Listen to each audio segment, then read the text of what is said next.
नमस्कार, कैसे हैं आप सब। जय श्री कृष्ण। सुदर्शन को लगने लगा था कि श्री कृष्ण दुष्ट और पापियों की सर्वनाश के लिए उसी की मदद लेते हैं। श्री कृष्ण को पता चला तो उन्होंने तय किया कि सुदर्शन का अहंकार तोड़ना ही होगा।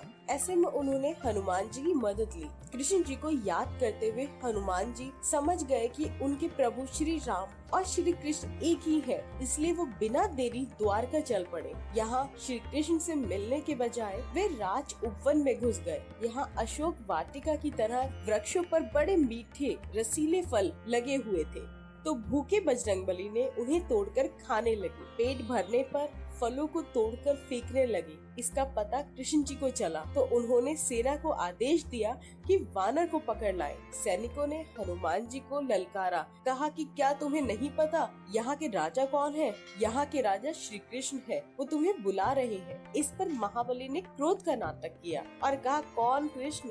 मैं किसी को नहीं जानता, मैं सिर्फ प्रभु श्री राम का सेवक हूँ। जाओ अपने राजा से कह दो मैं नहीं आऊंगा। क्रोधित सेना ने कहा कि तुम साथ नहीं चलोगे तो जबरदस्ती ले जाऊंगा। वह हनुमान जी को पकड़ने आगे बढ़ा तो हनुमान जी ने सारी सेना ही पूंछ से लपेटकर राजमहल में फेंक दी। घबराए सेनापति ने श्री कृष्ण को दरबार में आकर आप बीती सुनाई तो श्री कृष्ण ने सेनापति से कहा कि वानर से कहिए कि श्री राम बुला रहे हैं।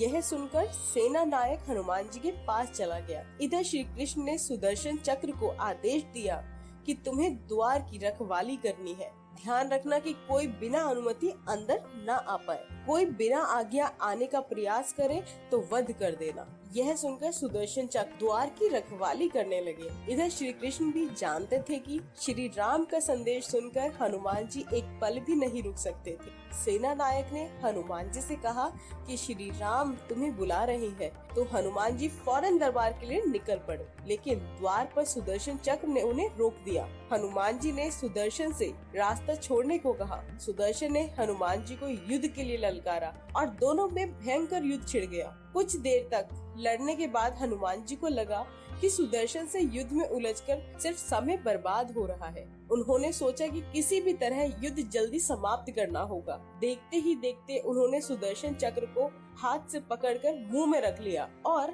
मुंह में दबाए ही वे दरबार तक पहुंच गए। यहाँ वे सबसे पहले श्री कृष्ण के चरणों में नतमस्तक हो गए।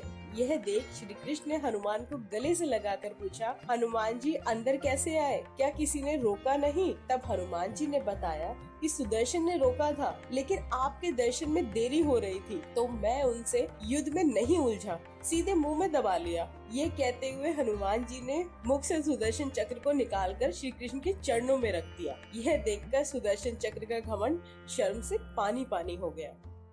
ऐसे और इन्फॉर्मेटिव वीडियोस के लिए चैनल को सब्सक्राइब करें, बेल आइकन को प्रेस करें, वीडियो को लाइक करें व शेयर करें। Thank you.